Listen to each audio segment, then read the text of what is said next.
90% of the surface of this planet is covered by water. India has a meager 4%. It means that India has a 16% share of the world's population, but hardly any share of the world's water sources. India is dealing with severe water scarcity. The World Bank estimates that about 114 million Indians will soon face desperate domestic, agricultural and industrial water shortage. It's one of the largest crises facing India in terms of spread and severity, affecting 1 in every 3 Indians. I'm Manvi Dhillon and you're watching DuPont Presents The Power of Shunya, Quest for Zero. And today we're on a quest for zero water shortage. We'll examine India's water challenge from a few different perspectives to first determine how we can save the scarce water resources we have, and second, to see how we can adapt our farming techniques to cope with the reality of depleting water resources.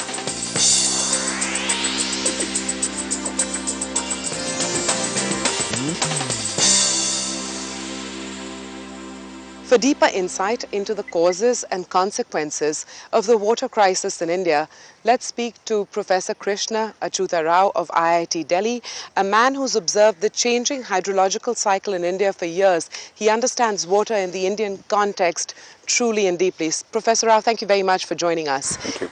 In simple terms, how acute is the water shortage in India today? I think it's a regional problem in terms of there are some places which are probably doing fine. There are some places which are clearly under some stress, I would say, and there are problems that are looming. I'm going to ask yet another simplistic question. If you had to categorize the causes for the stress in water, in pockets of India, what are the primary causes that come to your mind? One of the key things, of course, is the vagaries of weather, the climate as it varies, both naturally and more recently due to man-made climate change. But beyond that, there are also issues with overexploitation of water resources, poor management practices, a lot of pollution, a lot of just degradation of the kind of available resources. What are the policies and measures in place today in India that really are thinking about our water crisis, that are addressing our water crisis? This is going to have to be addressed, and whether it's through conservation, which is trying to make more efficient use of the water and therefore use less of it, or through managing it better, because a lot of water is just wasted and misused. Conservation is a huge part of the approach, but the other part, and I just wanted your thoughts on that, is adapting to the realities of water shortage, rethinking our assumptions on water availability. Do you think there's enough emphasis on the latter? There are people who are aware that you will need crops that will be resilient to different temperatures or different availability of water or different quality of water. And whether you'll have to make do with sort of brackish water. So there are people working on developing new sorts of crops that would thrive in these conditions. Summer in India means unrelenting heat. Long queues for water tankers as temperatures soar. That's a common sight across many of our cities. Our groundwater levels are falling every month. This despite the fact that many parts of India receive good rainfall. So what's the solution? Well, if you were to ask Ayappa Masagi's Water Literacy Foundation, they tell us we all know the answer to the problem. In fact, Ayappa Masagi, known as the water warrior, is credited with returning to the fundamentals of water conservation. And he's influencing agriculture, industries, private homes, and many more. Let's see how. Less than 3% of the world's water is fresh. The rest is seawater. 2.5% of that 3% is frozen. The entire humanity is dependent on 0.5% of fresh water. Majority of that fresh water is stored in underground aquifers, but our growing demands and low rainfall are running these water mines dry.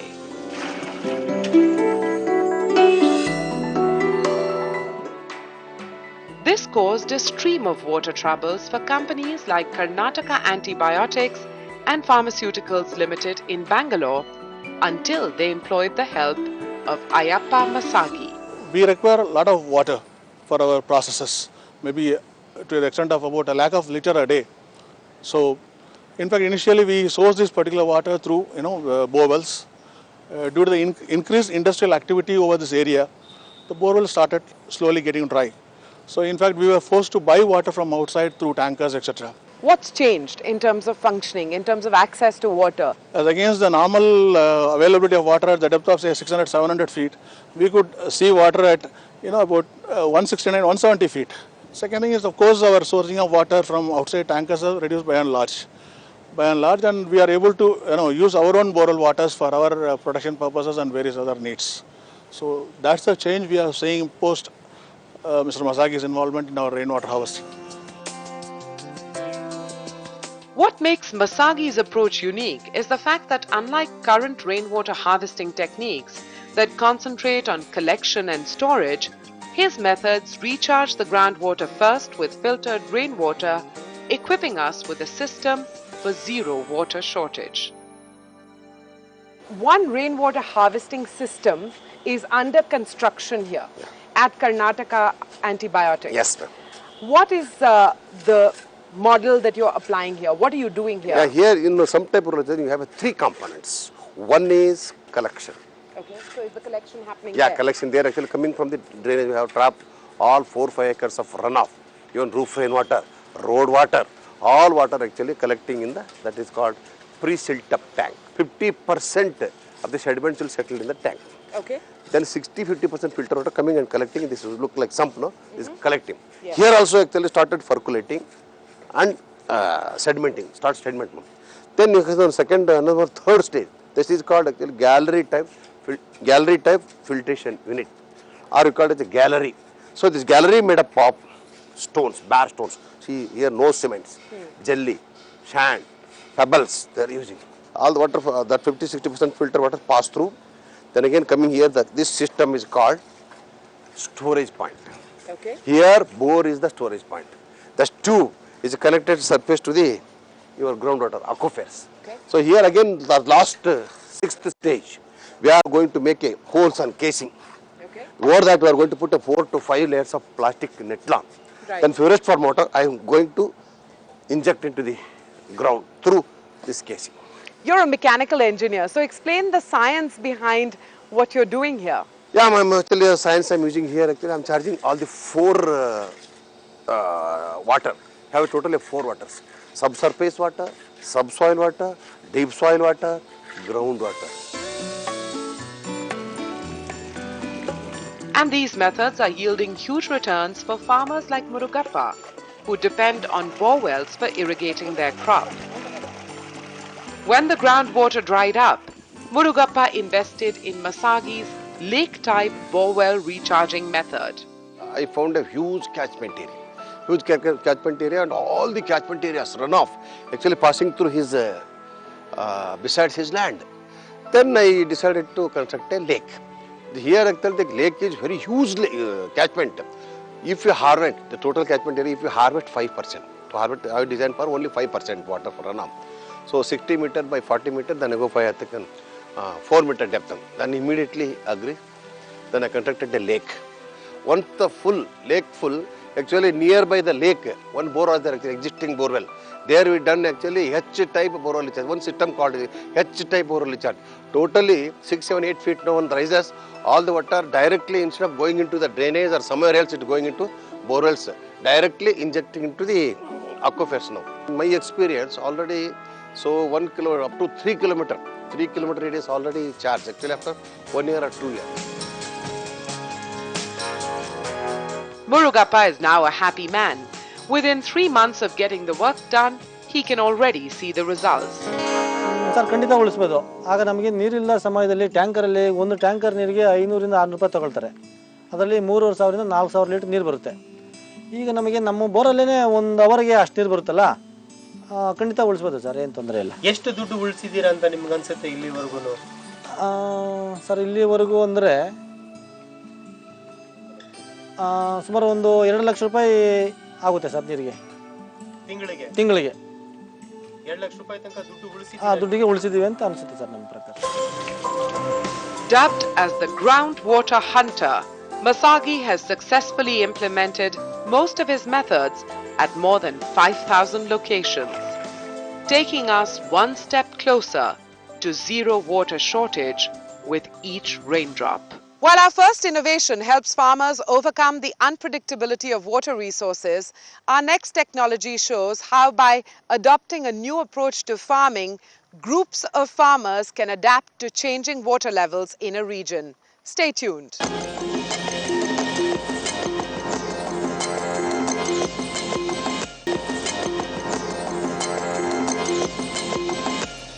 Globally, agriculture accounts for 70% of all water consumption.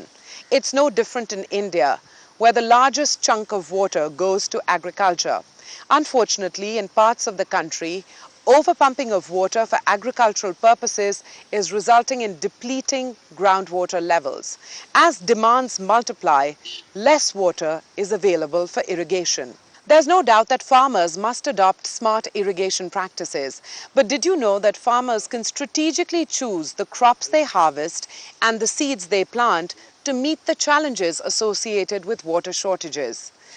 Come meet a community of farmers who are adopting new varieties of crop that increase yield and income without draining their water resources.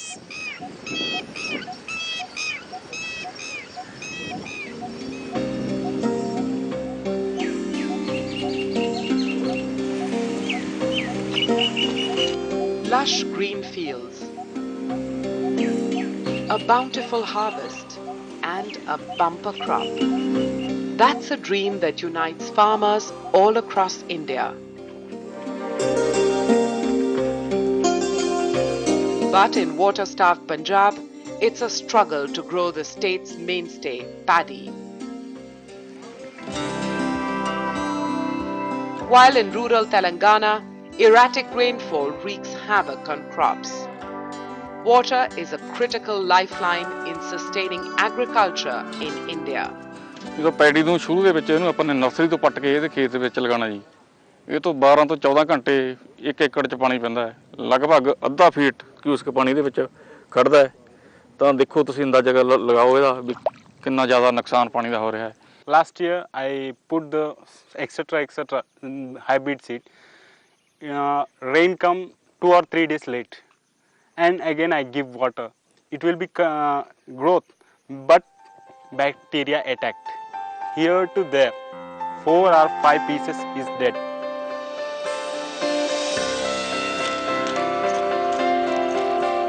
An idea and a seed can kickstart a revolution. And DuPont Pioneer, through its understanding of complex geographies across India, is helping farmers overcome the challenge of water shortage in farming. We're here in the heart of rural Telangana, North Telangana, what everyone knew until recently as Andhra Pradesh. Let's focus on the farmers here and what they're going through, and another set of farmers that you work closely with, which is the farmers in Punjab. What are they experiencing right now? The biggest challenge that the farmers in Punjab face today is the water table. It is falling day by day, and rice and wheat being key crops for the farmer in Punjab, it is becoming increasingly difficult for them to manage, especially the rice which grows in the rainy season, with the kind of water that they have. So their big challenge is now to look for an alternate to rice. Coming back to Telangana, the monsoon has arrived full 1 month late. Normally when I travel during this time in this area, I see normal crop to be this height, and and what exactly you find in most of the areas is like this today. So which means that, farmer really does not know how would he, grow up his crops this time. So it's the monsoon vagaries that are kind of big concern for him.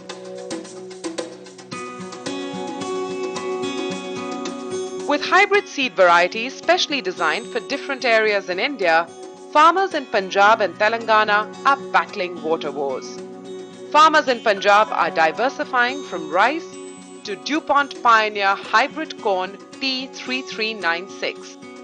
And in Telangana, they are upgrading to the hybrid corn variety P3502. Here we are standing in the middle of a field, I suspect surrounded by the DuPont Pioneer P3502 seed. But I want to know, what is the DuPont Pioneer P3502 seed? I mean, what are its characteristics? What is this seed all about? P3502, it's like, a corn plant that would pull less water from the ground and would survive, with lesser water inside the plant. And, it performs even better if the situations are dry. So it has, that capacity to withhold itself under moisture stress. And all that happens because, you see here the root system. P3502 has, I think, one of the best root systems that you can find in any hybrid corn.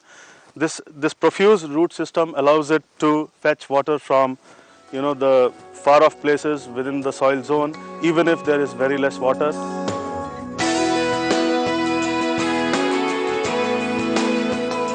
Both for farmers in Telangana and Punjab, the rich harvest in their fields tells the story. ਜਿਹੜੀ 3396 ਹੈ variety ਪਾਇਨਰ the do pound, ਇਹਦੇ ਵਿੱਚ ਸਮਾਂ ਬਹੁਤ ਕਮ ਲੱਗਦਾ ਜੀ, 90 ਤੋਂ 95 ਦਿਨ, ਤੇ ਕੀਟਨਾਸ਼ਕ ਦਵਾਈਆਂ ਦੀ ਵੀ ਵਰਤੋਂ ਘੱਟ ਹੁੰਦੀ ਹੈ, ਤੇ ਜੋ ਮੇਜਰ ਪ੍ਰੋਬਲਮ ਹੈ ਵਾਟਰ ਕੀ, ਉਹ ਬਹੁਤ ਨੁਕਸਾਨ ਹੁੰਦਾ ਹੈ ਵਾਟਰ ਲੈਵਲ ਦਾ, ਉਹ ਨਾ ਮਾਤਰ ਹੀ ਇਹਦੇ ਨਾਲ ਲੱਗਦੀ ਹੈ, ਉਹ ਸ਼ੂਨਿਆ ਦੀ ਤਰਫੇ ਜਾ ਰਹੀ ਹੈ। This P3502, last year I experienced this one so much water I give the so much one, and this year last 1 month no have rain. We are difficulty seasons. Current also don't have. We have water also get less. So this one giving 1 week or 10 days either. This one giving the water, but this crop see you good one.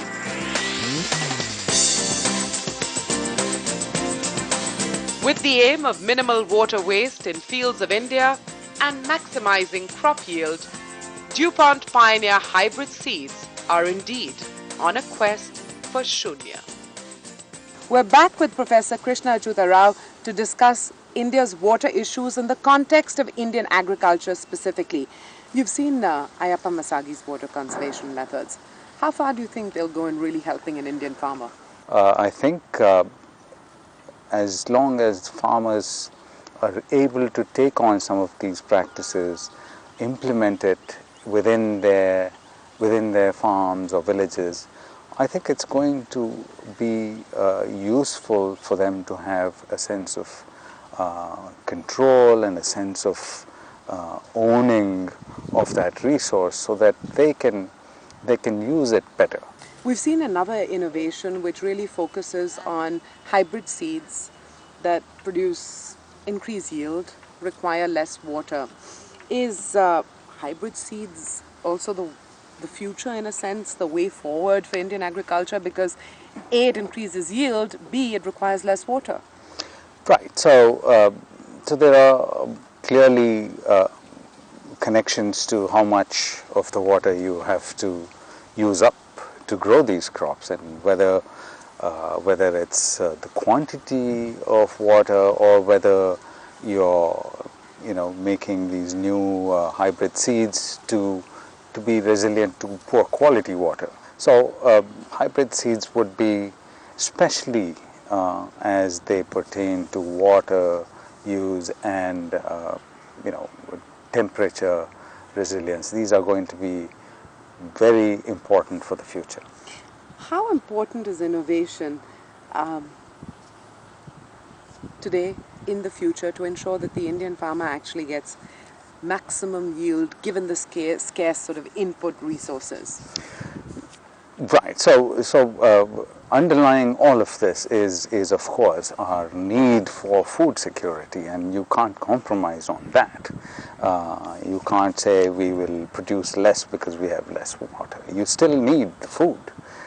So anything that you're able to do with the science or technological innovations to keep your yields up, maybe even raise them further, is absolutely essential. Unsustainable agriculture harms our environment by sucking our water bodies and underground water resources dry. It means that agriculture, the largest industry in the world, is also a large threat to our environment. On the show today, we've seen two innovations. One that aims to minimize water poverty, another that aims to maximize food production. India must continue to pursue innovations that aim to achieve water security and food security. That's it on this edition of DuPont Presents The Power of Shunya, Quest for Zero, a show that celebrates science and innovation, technologies that could secure our future, human ingenuity that could reduce our challenges to zero. Till next week then, goodbye.